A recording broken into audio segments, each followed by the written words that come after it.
Right, guys, as some might know, we had old John Bercow on LBC this morning talking to Nick Ferrari. Unfortunately for us, though, Nick Ferrari did not ask John Bercow how it feels to know your own cousin belt-fed your missus pork sword for 2 weeks after she moved him into your family home with your kids and the papers covered it back in 2015. We still await the day that a journalist has the sack to ask him about that little gem there. But luckily for us, Bercow is one of the greatest sanctimonious snivelling shitweasels this world will ever know. First off, let's start with him eating Skeletor Nancy Pelosi's arsehole out with a silver spoon, because why not? Nick, good morning to you. I'm horrified and disgusted by those events. I have, in all candor, to say that I'm not greatly surprised by them. Nancy Pelosi is somebody with whom I did indeed have a good and strong, very cordial professional relationship. She represents the very best of American democracy.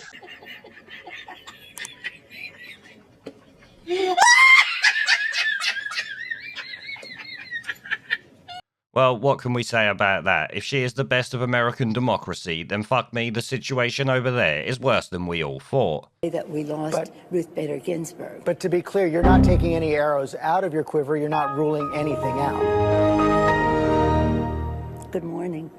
Sunday morning.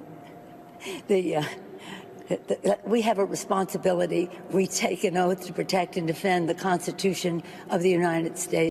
Now, of course, the look on the host's face there says it all, but remember, this is their best of democracy, complete brain farts and all. But you know what, let's move on, because Bercow has not finished yet. As a matter of fact, he's not even started. We still have plenty of time for rank hypocrisy and blowing his own pipe, the slimy little toad. I'm afraid it's the culmination of a sequence of events, of a mindset, of a type of behavior demonstrated by President Trump over the last 4 years. So I'm sorry to say I told you so, but a lot of people said over a very long period that this was no normal president of the United States. This was a president unbelievably, almost indescribably narcissistic, obsessed with himself, utterly disrespectful of anybody who held an opinion that differed from his own, and inclined ultimately to turn on everybody. He should, of course, be chucked out of office, and if he isn't chucked out of office before his due departure date, I very much hope, in the interests of American democracy and of adherence to principle, that he will be impeached, but we'll have to see. Wow, imagine saying all that about someone else without realising it fits you down to the ground. Calling Trump narcissistic, obsessed with himself and disrespectful of anyone who has a different opinion might well be true. But when you are no different yourself, which of course Bercow is, shows a lack of awareness only a Remainer could have in the rank hypocrisy required to sit on national radio calling out others for something you did in relation to Brexit for over 4 years. If anyone should have been chucked out of office, it should have been Bercow himself. Remember, he was not elected by the people when he was Speaker because they take the seat uncontested. The political parties put no one up against them, so they essentially just walk straight in the job. He did what he did to stop Brexit for himself and his paymasters, no doubt. Meaning, of course, he should have been booted out of office as a given. But anyway, let's move on to the next clip because he's not finished there. The truth of the matter is that over a period of years, members of the Conservative government were very much inclined and extremely keen to pay homage to President Trump, and some aspects of the Trump playbook have been replicated in the United Kingdom. Not the most extreme elements, I hasten to add, but I think it's most unfortunate that Michael Gove rushed to interview President Trump. Jacob Rees-Mogg said that if he were an American citizen, he would have voted for President Trump. In 2018, Boris Johnson said he thought that Donald Trump could be a contender for the Nobel Peace Prize. This man is, let us be clear, a reckless and irresponsible racist demagogue. That is the reality of President Trump. And you know, Nick, very well, whether it suits you on your show this morning to say so is for you to judge, that all too many Conservative parliamentarians and members of the British media were very keen to celebrate Trump, to laud Trump, to magnify Trump. Right, most of that clip itself was just his Trump derangement syndrome flying out of his mouth like a bad case of the beer shits after a night on the piss and a massive curry. So actually, the usual you would expect from these people. But once again, we hear the unfounded claim that Donald Trump is racist, despite the fact I am yet to hear or see any evidence to actually support this. A bit like 99% of people the media or politicians call racist these days. But welcome to the world we live in, I guess. Anyway, moving on like a fart in the wind, let's check out the next clip we have. The reality is that President Reagan addressed both Houses of Parliament in the Royal Gallery, but not in the most prestigious setting of Westminster Hall. George W. Bush didn't address a session of both Houses of Parliament at all. Barack Obama did, but he did so 2.5 years into office, a respected and widely liked American president and the first black president of the United States. My critique of the enthusiasm for inviting President Trump was based A, on his racism and sexism, and B, on the fact that he'd only weeks before been elected to office. Now, I think that those important niceties, those details and intricacies of the debate might, I don't want to be uncharitable, Nick, they might have escaped the attention of Mr. Nicholas Ferrari.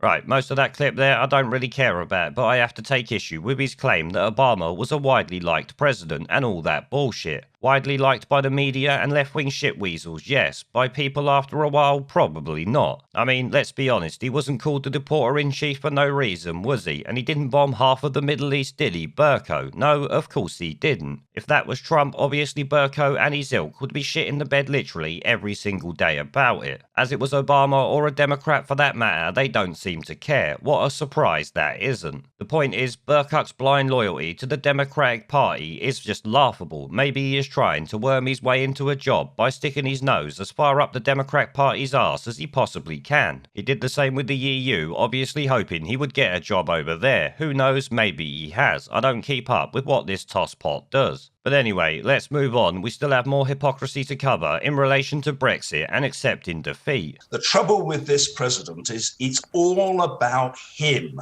whereas public service at its height should be just that, about the public, the service, doing the right thing. And that has to include not just rejoicing in one's victory, but accepting one's periodic defeat. Well, I'm sure you're all laughing your ass off at everything he had to say there. Imagine actually being John Bercow and saying all that when he did all he could to stop Brexit from the very day 17.4 million people voted for it to happen. Until, of course, he was forced to step down because the Tories planned to put up a candidate against him. Let us never forget, this snivelling shitweasel broke parliamentary procedures left, right and centre to help traitorous MPs in Parliament do the bidding of Brussels. Culminating, of course, in the abomination of a parliament we dealt with towards the end of last year that could have literally stopped Brexit and almost did with the help of the Supreme Court. I still cannot believe he sat there and said that the public service is about doing what the public wants and accepting defeat, despite the fact that he didn't accept defeat and went against the British public for nigh on 4 years, the complete tosspot. I'm sure you would all agree that is some incredible shit, but let's move on because we have got another clip to go through before I end this video. Mr. Bercow, you talk about President You can't call Trump... me John, you know, Nick. I always call you Nick. I'm a friendly sort of bloke. Well, OK then, John. You speak about a sense of narcissism. You speak about it being all about him. Some might say, Mr. Bercow, you exhibited some of that in your role as Speaker. Well, I tried to do the right thing by Parliament. I mean, I'm very happy to be judged.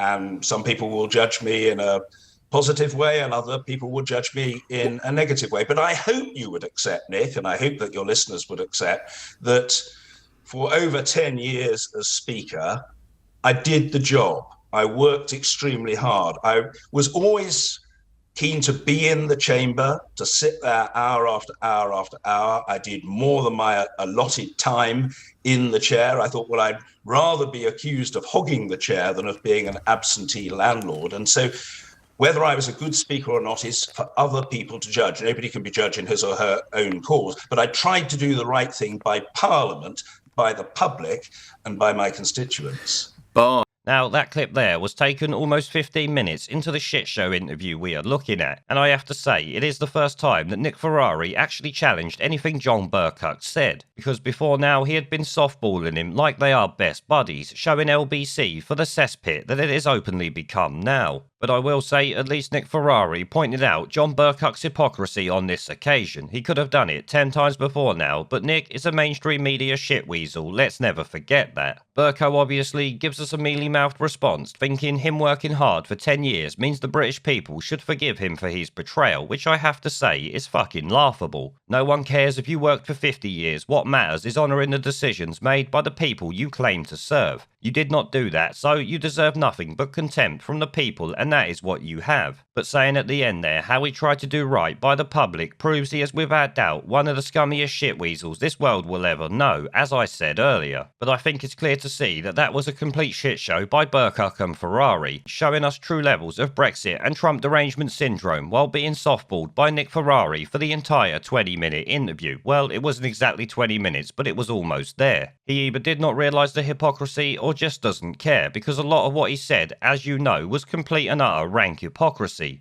But I would suggest it shows these imbeciles have no clue how what they say looks given their previous actions, and will just spout whatever shit suits them at the time. I do have to question though why LBC actually got him on. What did he bring to the table now he has no position and will not even be given a seat in the House of Lords? Which, let's be honest, should have always been a given for various reasons, but mainly his betrayal of the British people. There is a pattern consistent throughout history of oppressed people turning on the oppressors, slaves against their owners, the peasantry against the feudal barons, colonies, Mr. Verhofstadt, against their empires, and that is why Britain is leaving. And it doesn't matter which language you use, we are going, and we are glad to be going. We're off.